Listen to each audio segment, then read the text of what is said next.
Hello friends, మీరు చూస్తున్నారు tech గురు YouTube channel. ఆంధ్రప్రదేశ్లో హోంగార్డ్ ఉద్యోగాలకు సంబంధించిన లేటెస్ట్ అప్డేట్ అయితే రావడం జరిగింది. డీటెయిల్ ఇన్ఫర్మేషన్ చెప్తాను. వీడియోని ఎక్కడ స్కిప్ చేయకుండా చివరిదాకా అయితే చూడండి. చాలామంది వీడియో చూస్తున్నారు కానీ చాలా తక్కువ మంది వీడియోని లైక్ చేస్తున్నారు. కొంచెం వీడియోని లైక్ చేసి సపోర్ట్ చేయండి. ఇంకా ఎవరైనా మన ఛానల్ని సబ్స్క్రైబ్ చేసుకోకపోతే వెంటనే సబ్స్క్రైబ్ చేసుకోండి. మనకి అప్డేటు అఫీషియల్గా సాక్షి న్యూస్ పేపర్లోనే రావడం జరిగింది. సో ఇది ఒక జిల్లాకు సంబంధించిన అప్డేటు. సో ప్రతి జిల్లాకు సంబంధించి అప్డేట్ వస్తే మన ఛానల్లో ఇన్ఫర్మేషన్ ఇస్తాను. మీ జిల్లా పేరుని అయితే కామెంట్ చేయండి, ఎక్కడి నుండి మీరు చూస్తున్నారనేది. సో ఈ ఉద్యోగాలు మనకు విశాఖపట్నం నుండి రిలీజ్ కావడం జరిగింది. హోంగార్డ్ నియామకానికి దరఖాస్తులు ఆహ్వానం అని చెప్పి ఒక ఆర్టికల్ అయితే రావడం జరిగింది. హోంగార్డ్ల నియామకానికి స్వచ్ఛంద సేవ కింద విశాఖకు చెందిన అభ్యర్థుల నుంచి దరఖాస్తులు అయితే ఆహ్వానిస్తున్నట్లు నగర పోలీస్ కమిషనర్ రవిశంకర్ ఒక ప్రకటనలో తెలిపారు. బి కేటగిరీ టెక్నికల్ ఇతర ట్రేడ్ల కింద చేపట్టే ఈ నియామకం ఎంపికైన అభ్యర్థికి రోజుకు 710 రూపాయలు డ్యూటీ అలవెన్స్ ఇవ్వనున్నట్లు తెలిపారు. సో ఈ మనకు మంత్లీ 21,000 అబోవ్ అయితే రావడం జరుగుతుంది. సో 21 సంవత్సరాల నుంచి 50 ఏళ్ల లోపు డిగ్రీ పూర్తి చేసిన పురుష మహిళా అభ్యర్థులు అర్హులని చెప్పి వివరించారు. సో డిగ్రీ అయితే చేసి ఉండాలి, ఎనీ డిగ్రీ అప్లై చేసుకోవచ్చు. 21 to 50 ఇయర్స్ మధ్యలో ఉండాలి. అభ్యర్థులకు ఎల్ఎంవి హెచ్ఎంవి డ్రైవింగ్ లైసెన్స్ కలిగి అనుభవం అయితే ఉండాలి. BCA MBA BSc computers BTech computers లేదంటే ఇతర ఐటీ నైపుణ్యం వారికి ఇక్కడ అదనపు మార్కులు ప్రాధాన్యత ఉంటుందన్నారు. సో అందరికీ డ్రైవింగ్ లైసెన్స్ కావాలా అంటే అందరికీ అవసరం లేదండి. కొన్ని ఇక్కడ ఆఫీస్ కంప్యూటర్ వర్క్ జాబ్స్ ఉంటాయి.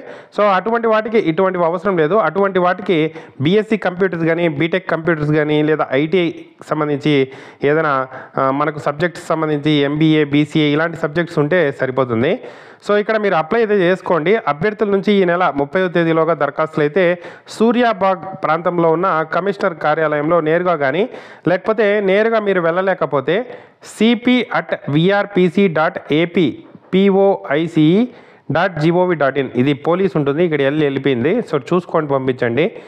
సో నేరుగా వెళ్ళచ్చు. కావాలంటే మనకు కమిషనర్ కార్యాలయం ఏదైతే సూర్యాబాగ్లో ఉందో అక్కడికి వెళ్ళి అప్లై చేసుకోవచ్చు. ఫిబ్రవరి 3వ తేదీన దరఖాస్తులను పరిశీలిస్తారు. 30వ తేదీ వరకు అప్లై చేసుకోవచ్చు, జనవరి 30 వరకు. ఫిబ్రవరి 3వ తేదీన దరఖాస్తులు పరిశీలించి 4న ఎంపిక పరీక్ష ఉంటుంది. ఆ రోజున సూర్యాబాగ్ పోలీస్ స్టేడియంలో నిర్వహించే ఐటీ డ్రైవింగ్ పరీక్షతో పాటు పురుష అభ్యర్థులకు 800 మీటర్స్ 200 సెకండ్లో, మహిళలకు ఇది తప్పుగా పడింది, చూసుకోండి, పేపర్లో కొంచెం తప్పులు ఉన్నాయి. నెక్స్ట్ 800 మీటర్స్ అనేది 200 సెకండ్లలో, మహిళలు 300 సెకండ్లో పరుగు పూర్తి చేయాల్సి ఉంటుంది. మనకు ఇక్కడ ఐటీ ఎవరికి అంటే సో ఎవరైతే బీటెక్ బీఎస్సీ కంప్యూటర్ సంబంధించి ఎవరైనా వర్క్ చేయాలనుకుంటే వాళ్ళు ఐటీకి సంబంధించి వాళ్ళకి ఎగ్జామ్ ఉంటుంది. సో డ్రైవింగ్ పోస్ట్కి వెళ్ళాలనుకునే వాళ్ళకు డ్రైవింగ్ పరీక్ష ఉంటుంది. నెక్స్ట్ వాటితో పాటు 800 మీటర్స్ రన్నింగ్ ఉంటుంది, 200 సెకండ్స్లో పరిగెత్తాలి.